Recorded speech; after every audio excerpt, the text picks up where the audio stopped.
To the book of Matthew we go, and we're going to nestle in chapter 17. Peaks and valleys. The series continues. We're looking at the presence of God in both high and low places. Last week we talked about a true valley experience. We saw Israel at a low moment. We saw them in the valley of Achor. Remember, we talked about how we assimilate low moments in our lives, difficult spiritual times in our lives, times of depression or anxiety, with valleys, low moments. And we talked about last week how sometimes that can make us a little bit Eeyore-ish. Sometimes we get in the valley of Achor, a valley of trouble, and we get a little Eeyore-ish. But we talked about how God in His grace provides a door for us even in those places.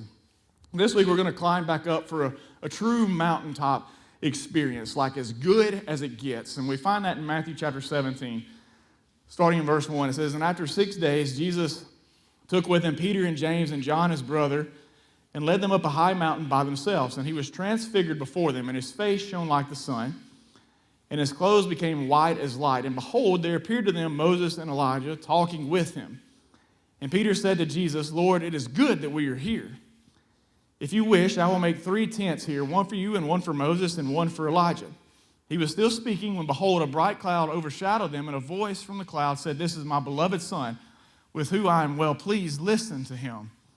When the disciples heard this, they fell on their faces and were terrified. But Jesus came and touched them, saying, 'Rise and have no fear.' And when they lifted up their eyes, they saw no one but Jesus only. And as they were coming down the mountain, Jesus commanded them, 'Tell no one the vision until the Son of Man is raised from the dead.'" I want to use our time tonight to talk about the spectacle of the summit. Tell somebody next to you, you won't find a better view.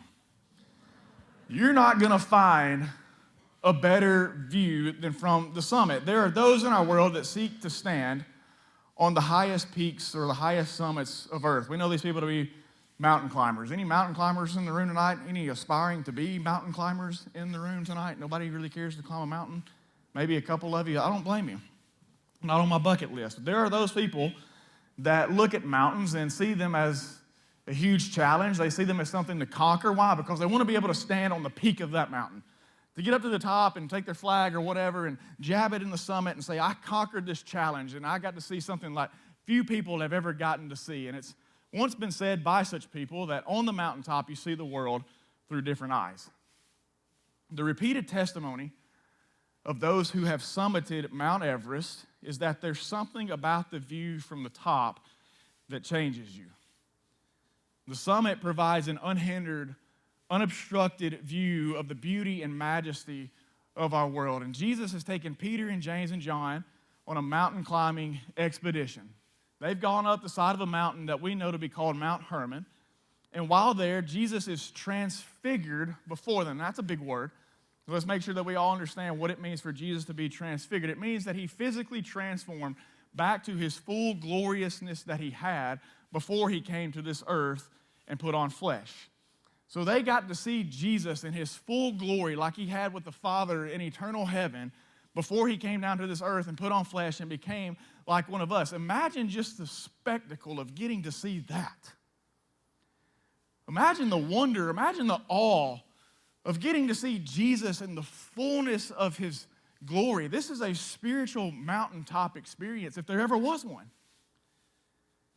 Doesn't get any better than what Peter and James and John are getting to witness in this moment. And these guys have been following Jesus for a while now, and they'd had some good moments, and they'd had some not so good moments. How many of you can relate that in our course of faith and following Christ, we have some good moments?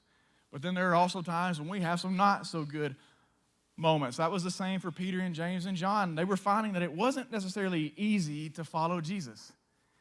It wasn't easy to live a life of faith. It wasn't easy to live to the standard which he was calling their lives to be set apart to. And then in the midst of that, Jesus brings them in on this magnificent moment.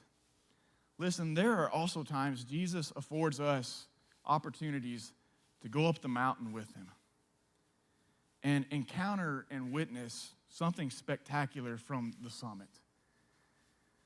But I want us to look at and understand why. Why did Jesus allow these men this opportunity, and why does he allow us such opportunities as well? I think just like all of us can relate to having moments where we walk through valleys, where we walk through low places spiritually, we would also testify to the fact that God's given us some mountaintop spiritual moments as well.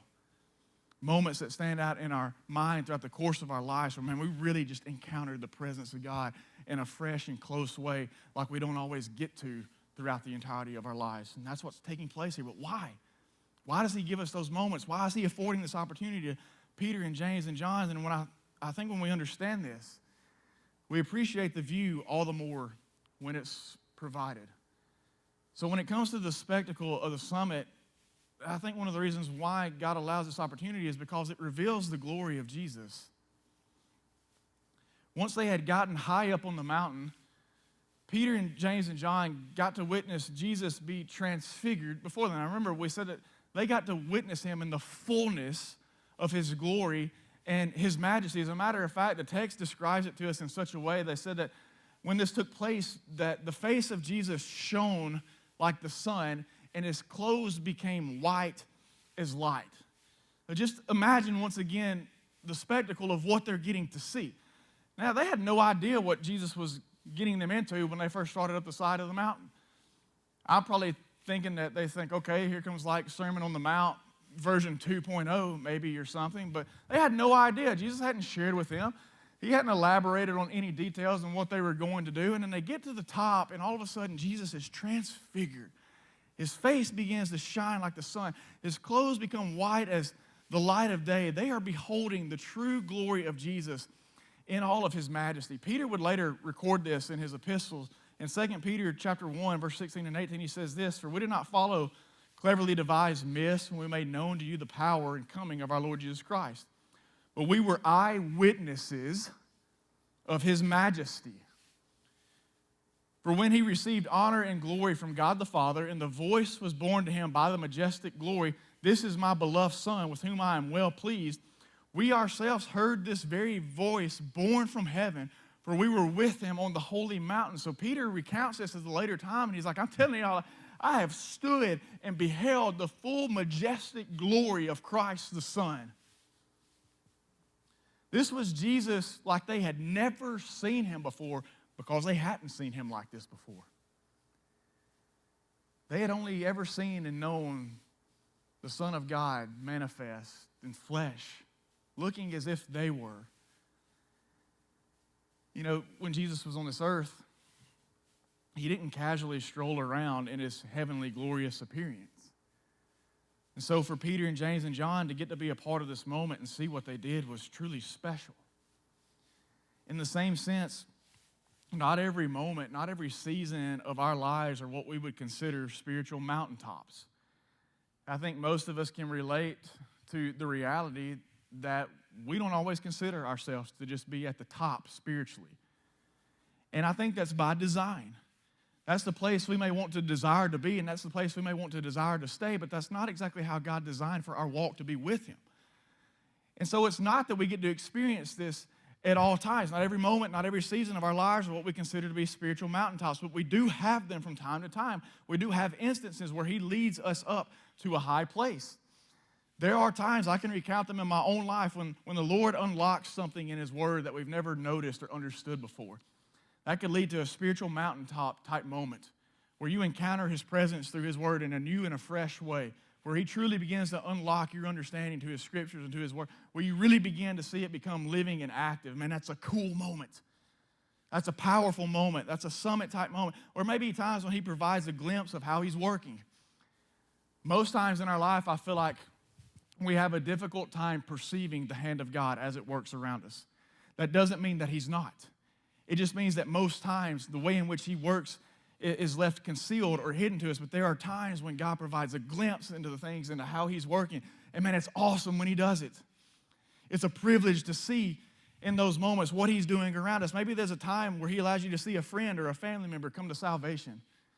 Is there any greater spiritually high moment than to see somebody that you have poured your heart and soul out to, that you have witnessed to time and time again, that you have shared the gospel with time and time again, that you have spent countless hours in prayer, laboring over their souls day in and day out, to see that person come to Christ, and there's no greater thing than that.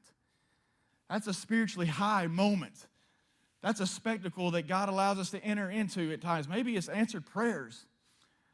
or miraculous provision or healing that he's allowed you to see. Maybe it's times when you see his love or his grace or his mercy, his protection or his provision or his sovereignty more clearly than you've ever seen it before.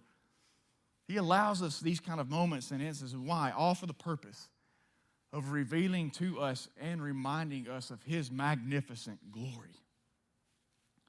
Listen to me. Jesus, in moments, takes us up mountains so that we can be undone by his majesty. That's the whole point. He allows these moments in our lives where he takes us up to these high places and gives us the privilege and the honor of encountering his majestic glory in closer and more intimate ways than what we get to on an everyday basis, and it's marvelous. There's nothing greater. There should be nothing greater in the lives of those of us that are believers. The specialness of these times should not be quickly lost on us.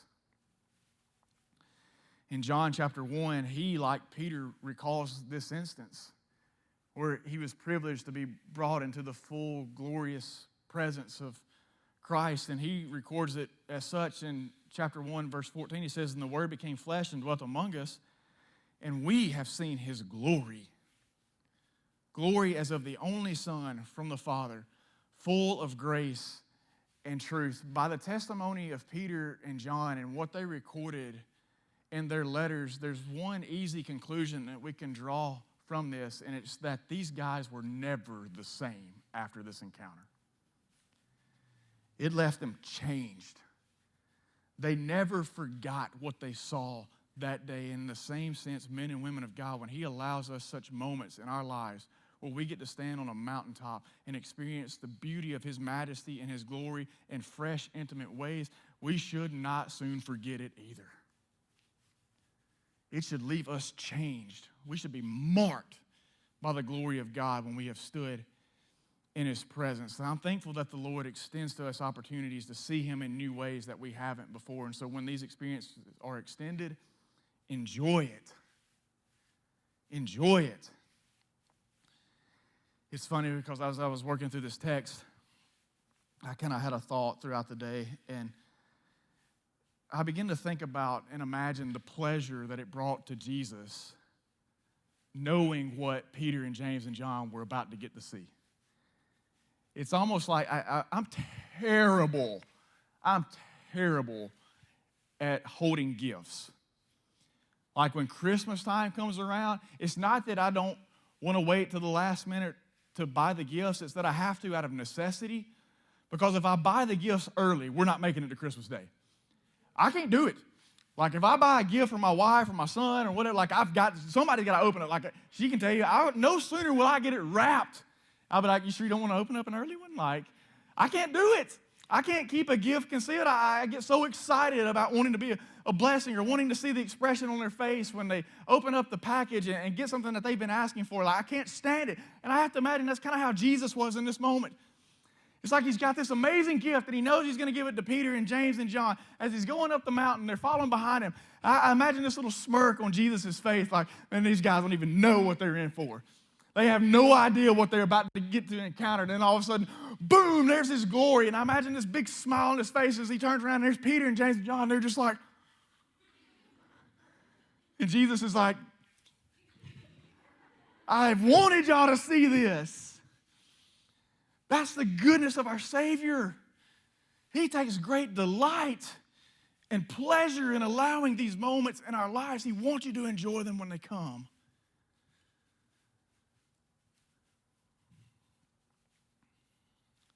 He loves, let me say it like this. This is kind of how I think of it.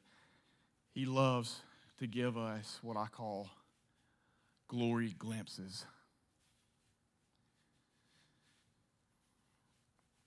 All throughout the New Testament, the apostles would write and draw out imagery best they could to encourage the saints that in those times are being so fiercely persecuted about what future glory awaits for those of us who have by faith trusted in Christ.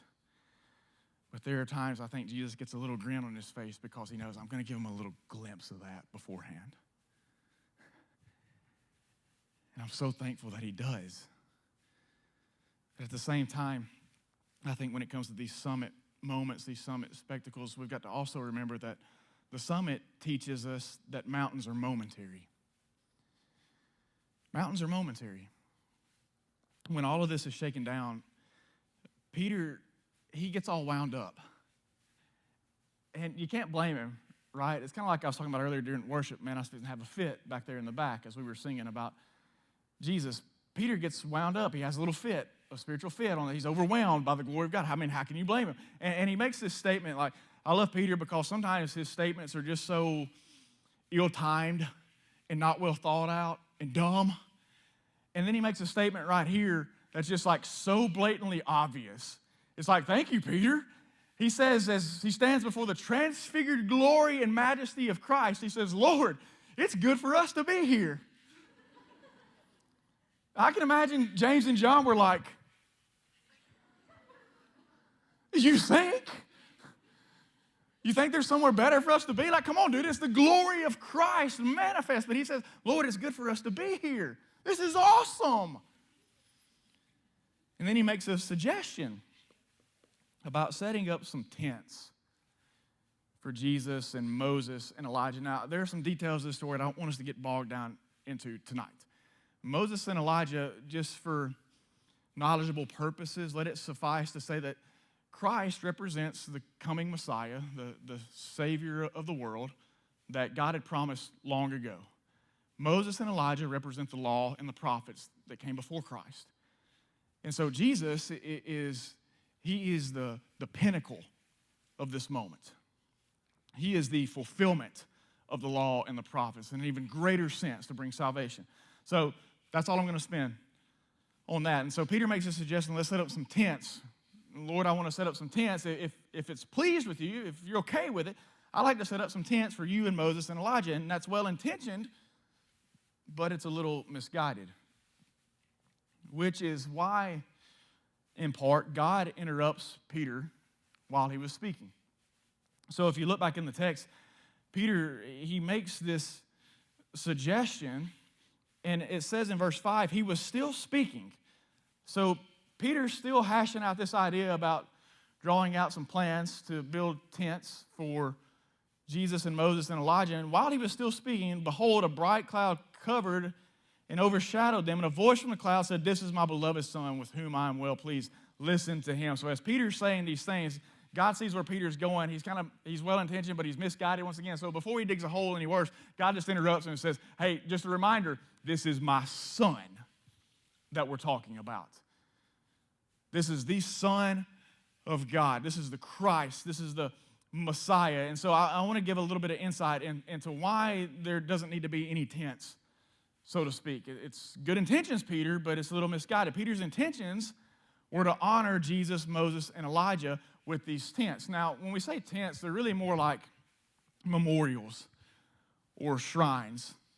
And so Peter's wanting to set up some kind of memorial, some kind of shrines, a tabernacle, an altar even, to kind of capture what's taken place here. And what he didn't realize is that in doing so, he was actually placing Jesus on the same level as Moses and Elijah, and we know that he is so much greater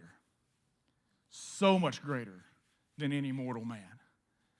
And so even though it was well-intentioned, Peter didn't realize what he was doing in the moment. And we'll extend Peter some grace and slack, because I would imagine when you're in the fullness of the glory of Christ, probably not thinking super rationally in that moment.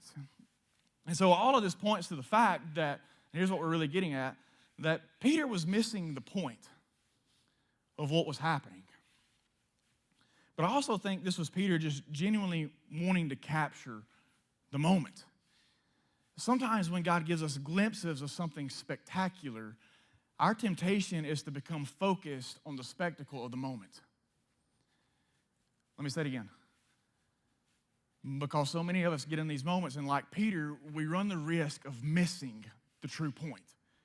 We run the risk of not understanding the weight and the gravity of what's taking place around us. Sometimes when God gives us glimpses of something spectacular, our temptation is to become focused on the spectacle of the moment. So we get in these spiritually high moments, man, like God has unlocked something new to us. He's allowed us to see the salvation of some friends and family members. He's answered some prayers. We've seen him do some miraculous works around us, things that we didn't think were possible. And in those moments, we think, God, this is so amazing. This is awesome, Lord. It's good that we're here. As a matter of fact, it's so good compared to how my life normally is and how things normally won't work. I don't want it to end. So I got an idea. Let's just stay here and never leave. Have you ever found yourself in those kind of worshipful moments where you're like, Lord, it is good that I am here. Let's just stay right here in this moment. Let's not leave. I want to go to church on Wednesday, and I just don't want to leave. I don't want to go back to class. I don't want to go back to discussion boards. I don't want to go back to group projects. I don't want to go back to midterms. I don't want to go back to my job. I don't want to go back into my drama. I don't want to go back to that boyfriend that keeps stringing me along and won't actually commit. I don't want to go back to that girlfriend that I'm trying to send a message to that never texts me back. Like, I just want to stay here in this moment.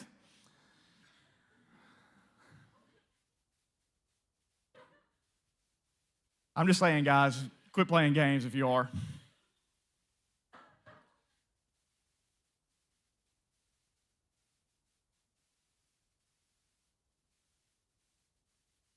Listen to me here. Seriously, though.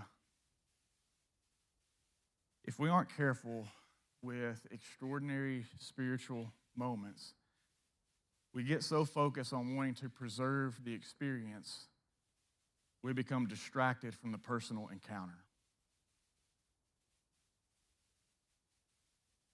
Jesus is transfigured, and Peter's looking for tents.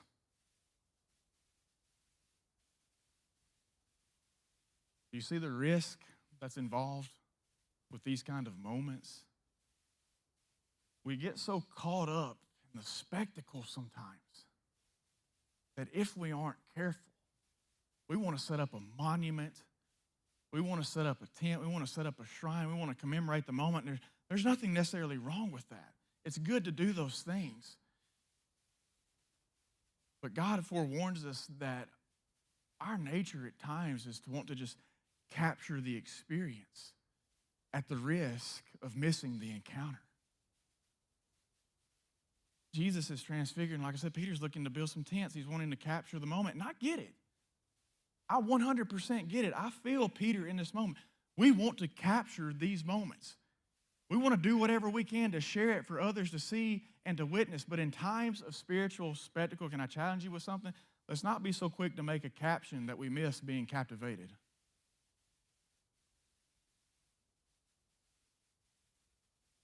And then God spoke, and it's almost as if to remind Peter, it's almost as if to snap him back to the reality of whose presence he was in. And how, yes, this is something spectacular, but it's only part of the greater plan that you're getting to see unfold.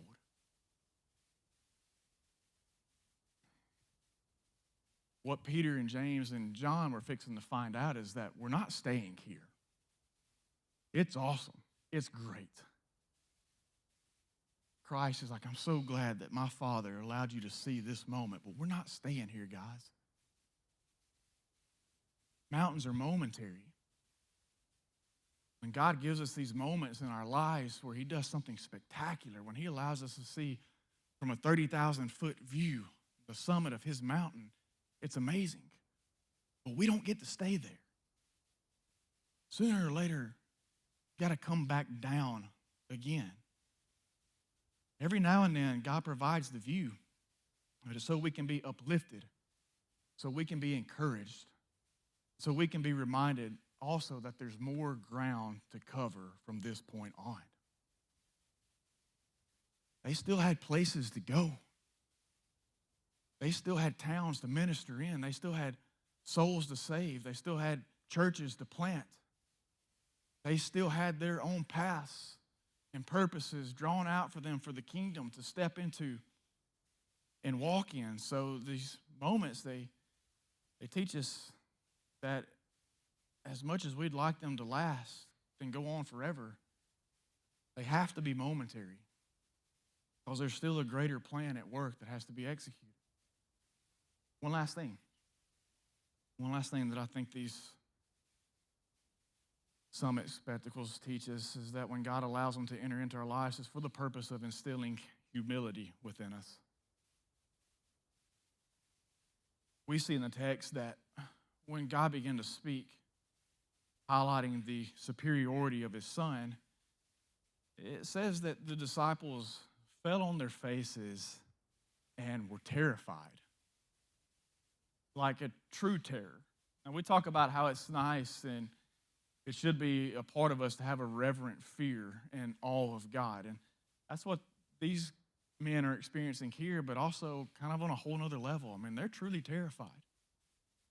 To hear the voice of God terrified them, shook them to their core, to the point where we're told that they fell down on their faces.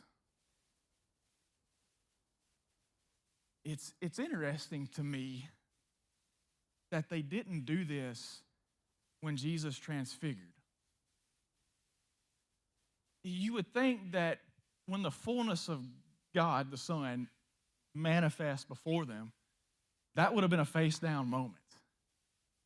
But for whatever reason, it wasn't until God spoke, it wasn't until they heard the voice of the Father that they fell down on their faces. And I think it was because it wasn't until that moment that they finally realized the magnitude of what they were invited into.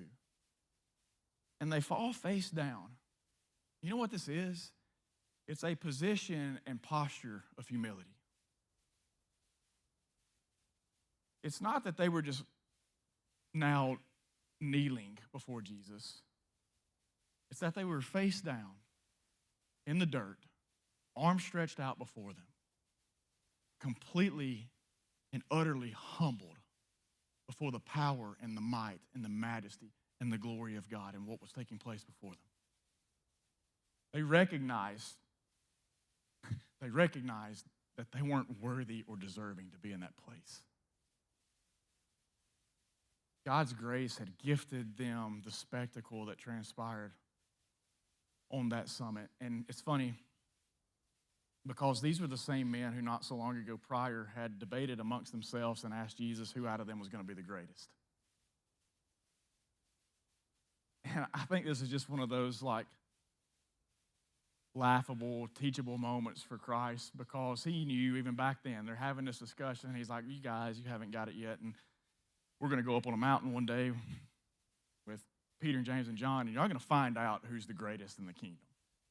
It's going to hit you in a way like it never has before. And now that they're here and they're face down before the glory of God, all of that has evaporated now that they've fallen before the King of glory. When God provides for us out of his grace a summit spectacle, it's really so that we might fall down before him in humility. He enters into those moments with us so that we might come to the same realization that Peter and James and John had, and that's that we're not worthy or deserving to see these things. Not a single one of us is worthy or deserving of the blood of Christ. Not a single one of us is worthy or deserving to be adopted into his family. Not a single one of us is worthy or deserving to be a part of his kingdom plans and purposes. Not a one of us is worthy or deserving to know the goodness of his grace and his love and his mercy and his forgiveness, but he provides it. There should be a moment where it gets placed within us a greater awe and wonder of the majesty of Christ and the great ways in which he works in our lives. One more thing that I want to point out in verse 9, it says, when they were coming down the mountain, Jesus commanded them, tell no one the vision until the Son of Man is raised from the dead. It's interesting, Jesus didn't want them at that time to share about what they saw and experienced. And it's funny to me, because how and why, having allowed such a spectacular moment, having given these men the opportunity to look upon the full majestic glory of Christ the Son, to hear from heaven the thunderous voice of God, be overwhelmed to the point of laying face down in the dirt in front of his glory, having forever been changed by this moment. They're going down the mountain. I guarantee you the first thing on Peter, James, and John's mind was what? I got to tell somebody. Dude, the rest of the guys, they ain't going to believe this. And as they're walking down, Jesus says, oh, by the way, I don't want you to tell anybody about what you saw until after the resurrection. Why? Let me tell you why. God's had to teach me this lesson throughout my life and remind me of it time and time again. It's because not everything that Jesus shows is meant to immediately be shared. Some things that he gives you the express privilege of getting to see and be in on is just for you for a little bit. And the reason why is sometimes we don't need to share things immediately is because, number one, we haven't yet fully processed what we got to be a part of. And number two, the people that we share those things with might not be ready to receive the highness of what we've been brought into and have gotten to experience. And see, listen, I think Jesus telling them this on the way down the mountain was also for this sense. He wanted Peter and James and John to know and understand, hey, guys, I know this was awesome. I know it was great. I know, like, we are jacked up. Like, I know they're like quivering as they're walking down the mountain. He's like, I know y'all are wound up about things. But listen. This wasn't for hype. It was for humility. There are some things that Christ shares with us that he doesn't want us to immediately share with others. Why? Because that instills within us a deeper humility. It says that not everybody has to know the things that my God is teaching me. I don't have to broadcast every little thing that he shares with me. There are some things, it's okay for him to share with me some things that I don't share with everybody else immediately. There are some things that God pours into my life, I had to learn this early on, that I don't have to get up on this stage and grab a microphone and share with you immediately. I need time to understand it. I need time to walk through it. I need time for it to foster within me a greater humility for what I've got to experience. Paul understood this. He had a similar experience. He said, I know a guy that was caught up into the third heaven. And he saw things that were so spectacular, nobody had ever seen before.